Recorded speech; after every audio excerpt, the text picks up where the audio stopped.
Tower of God es un gran anime, me encantó viejo por un montón de cosas, su arte, su dibujo tan diferente, la banda sonora es jodidamente buena, una premisa sencilla a primera vista, pero que se va expandiendo muy rápido, los 1000 elementos en la historia, los 1000 misterios de la misma, los 1000 giros de guión, el elenco de personajes, el carisma que guarda la mayoría, todo el background que te van soltando de a poco sobre cada uno de estos y la profundidad de cada uno y lo complejos que son, y cómo no, uno de los mejores antagonistas, Clarita, de Heidi. Tengo muy pocas quejas sobre el anime, y una de ellas ya la expuse en el video aparte que hice sobre su protagonista, que resumiendo, es ese factor de ser el elegido y ese plot device, de que mínimo problema que haya, el guión lo va a rescatar. Y lo otro que no me gustó, pues bueno, lo voy a mencionar acá, aunque repito, son muchas más las cosas que me gustaron de esta obra que las que no. Aviso de spoiler del anime, no me he leído el manga, pero sí hablaré de sus 13 capítulos animados, así que atentos.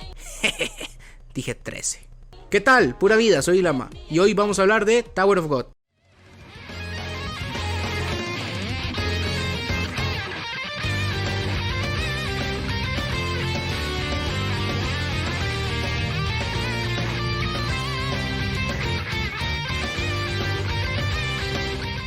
¿De qué nos habla Tower of God? Simple, hay una torre y tiene que ser escalada para hallar tus metas, encontrar la fuente de tus deseos y ver la verdad.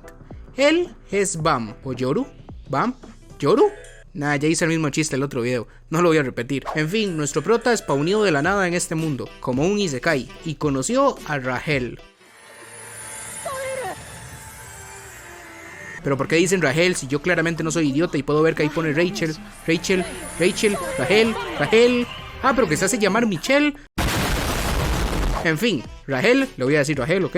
Rachel decide dejar a Bam atrás y escalar la torre para así poder ver las estrellas, ya que ese siempre fue su sueño. Como Rahel es literalmente lo único que conoce a Bam, él decide seguirla y escalar la torre para encontrarla, pero no va por un lado romántico. Conforme avanza la historia y conocemos a Bam, nos damos cuenta que Rahel pudo ser un cocodrilo, literalmente, y él lo hubiese seguido igual.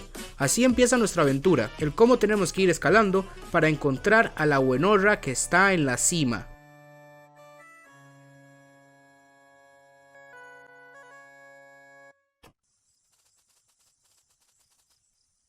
Hermano, es el argumento de Jump King hecho anime. Una aventura cruel, cruda, donde conoceremos distintos personajes como Renekton y el Kun Agüero. Se crearán lazos y estos se irán rompiendo, etc. Dentro de la propia historia iremos conociendo este universo tan vasto y complejo con muchas reglas, muchos misterios y demás cosas que iremos descubriendo. Quiero salir de esto una vez, y es hablar de la narrativa de la obra. Lo repito de nuevo, yo no soy lector del manga, por ende no les puedo dar una comparativa de cómo lo hizo Crunchyroll para adaptar la historia. Sin embargo, sí puedo juzgar la obra animada por sí sola, y la narrativa es algo... Verán, me encanta la forma que tiene la obra para contarme su historia, a pequeñas pinceladas. Vemos por un pequeño flashback algo de la historia de Kun y se empieza a amarrar. Sabemos que hay una traición involucrada y por la reacción de distintos personajes sabemos que la familia de Kun es una familia aristócrata. Son muchos detalles que vamos viendo de a pocos y hacen esto con muchos elementos en la historia. Con la historia de Anak, la enana verde, hacen algo parecido e incluso con la princesa Endorsi. Vamos conociendo el mundo a través del trasfondo de los personajes. Y repito, esto me gusta bastante de hecho, pero mi problema con la narrativa viene con el ritmo o el tempo de la obra. Creo que el ritmo que maneja la obra es desastroso porque se vuelve poco claro. Hay momentos donde es muy pausado y puedes apagar el cerebro, pero luego otros donde es tanta la información que te dan que es excesivo. No hay un tiempo a procesar todo eso y les voy a dar ejemplos. Todo el arco final, exceptuando el último capítulo, avanza bastante lento. Podés apagar el cerebro, pero entre medio de la serie hay capítulos donde nos bombardean con información. Nos hablan de la fuerza que regula este universo, el Shinsu, yo le llamo el Cum de Dios. Nos hablan de distintos tipos en los que se diferencian los personajes, entre lanceros, guerreros, analizadores, manejadores de Qum, no sé bro, ya ni me acuerdo el resto. Te hablan de las distintas monarquías, te hablan de las distintas especies, contexto sociocultural, todo el sistema que regula escalar por la torre, hay supremos que ya escalaron la torre, complots entre estos, los propósitos de dicha organización, espionajes, problemas con la propia organización, algo parecido a una dictadura con un tal Jahart, dioses que regulan la torre, sistemas de princesas de Jahart, las regulaciones y restricciones de estas princesas. Es demasiado y te meten toda esta info de golpe, no es algo paulatino y luego estamos en el arco final viendo chanchos. Repito, la narrativa no es mala, de hecho me gusta, a no ser por el ritmo de la misma. Te sueltan demasiadas cosas en muy poco tiempo y no da tiempo a asemejar tanta información. Esto es algo sumamente personal, a lo mejor simplemente yo soy idiota y ya está, pero esto no es algo que me pase con la mayoría de animes que yo veo. Y una regla que se repite en montones de talleres de escritores es que debes escribir tu historia como si un imbécil la fuera a leer o a ver en este caso. Que sea una historia más digerible ayuda mucho a poder procesar de una mejor manera la propia historia. Y bueno, dicho esto, que es mi única queja, exceptuando lo del video del protagonista, hablemos de lo bueno de la obra, o lo que al menos a mí sí que me gustó bastante. Balotelli, Agüero.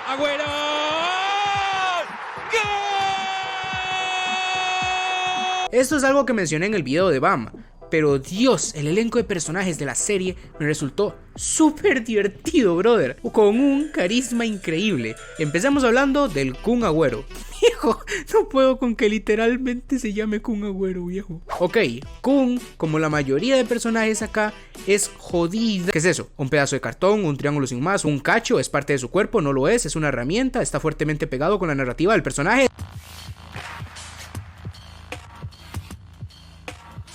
Es un pañuelo. Ok, sigamos. Como les decía, Kun es un personaje sumamente misterioso, pero que a poco la obra nos va soltando un par de cositas sobre él. De primera le vemos maquiavélico, manipulador y dispuesto a hacer todo por escalar la torre. Pero poco a poco y con ciertas revelaciones vamos viendo cómo realmente tiene un corazón.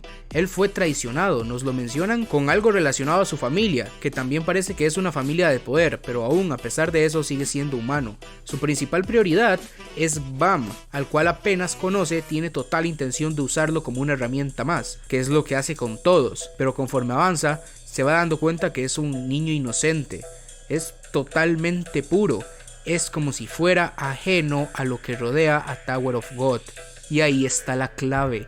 Bam no proviene de ese mundo, él es un agente externo. Entonces esto también tiene un sustento narrativo con un pequeño dato como lo es que la mayor parte de la personalidad de Kun fue amoldeada por una traición. ¿Cómo se tuvo que sentir él al ver a alguien puro, sin ningún tipo de malicia? Para mí esa es razón más que suficiente para ver el apego que Kun siente por Bam. Aparte de excelente delantero, streamer, gran personaje. Qué grande el Kun. El otro personaje que me llamó bastante la atención, también porque creo que es al que más cámara se le da en cuanto a su pasado y evolución, es a Anak, por todo lo que se me reveló de su mundo con su pasado. Descubrimos más o menos cómo funciona, y es que parece ser que el rey Jahart es todo un hijo de puta que le gusta presumir a sus mujeres solo para lucirlas.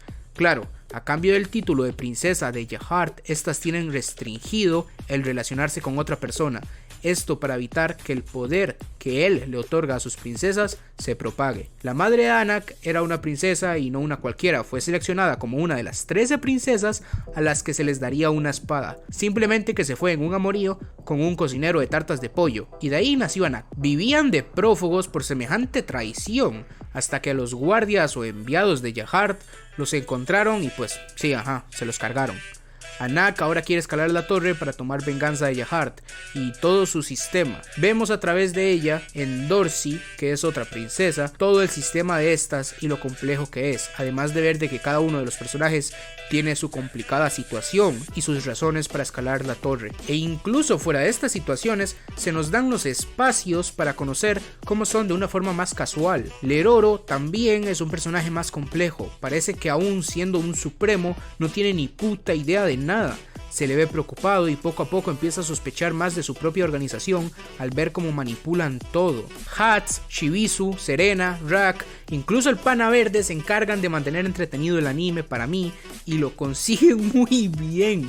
Tienen un gran carisma y a pesar de no saber casi nada de ellos, excepto de Serena, que ya la conocimos y sabemos qué es lo que hacía ahí, pues resultan muy refrescantes para la historia. En definitiva, el elenco de personajes de manera general me encanta, sobre todo el come chocolate.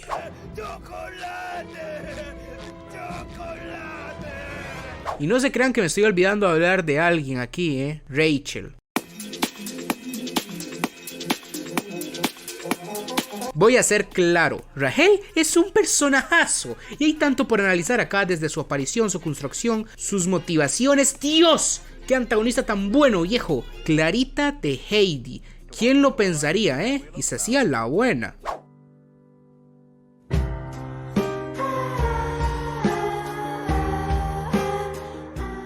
Rahel fue impulsada por un simple propósito, la vanidad. Ella lo único que quería no era estar con las estrellas, era ser una de ellas. En los capítulos finales se revelan estas intenciones y se revela el odio por Bam, porque claro, ella siempre estuvo esperando que la torre la llamara para poder demostrar de qué estaba hecha, pero ni siquiera la estaba llamando a ella, era a Bam. Al imbécil que conoció de la manera más random posible, el que no tiene nada de especial, al que ella misma ayudó. Después de ver todo lo que era capaz, se envolvió de odio y envidia. Esta es la razón del por qué lo ignora. También nos revelan la razón del por qué entra después de Bam, si en teoría ella entró primero. Lo vemos el por qué. Yo creía que esto era un simple agujero de guión sin más, pero no, todo tiene su razón, viejo. Rahel es pura envidia y ganas de llamar la atención. Rahel es lo peor. Incluso tampoco pasa a ser un villano plano o simple que es malo porque sí. Tiene una pequeña lucha interna porque sabe y es consciente que lo que hace o lo que va a hacer está mal, pero no le importa. No va a dejar que nadie la opaque, incluso si eso significa matar a alguien que no le ha hecho ningún mal, o al contrario, quien la buscó con desesperación, porque es lo único que existe para Bam. Pero es precisamente ese anhelo en Bam lo que le causa tanto rechazo a ella. ¡Dios, qué personaje tan bueno! En definitiva, tengo que sacar un video completo hablando de Rahel, porque señor antagonista, perro, hay pocos villanos que sean capaces de causarte tanto rechazo como lo hace Rahel, que son capaces de expresar lo peor del ser humano como lo hace Rahel. Y saben también que es algo que me gustó tanto, que es un personaje débil, que no intimida por su poder. De hecho, ni siquiera es lista, no es inteligente. Para los estándares de la obra, de marcar ese tope ya se encarga Kun, con el típico siempre lo tuve planeado.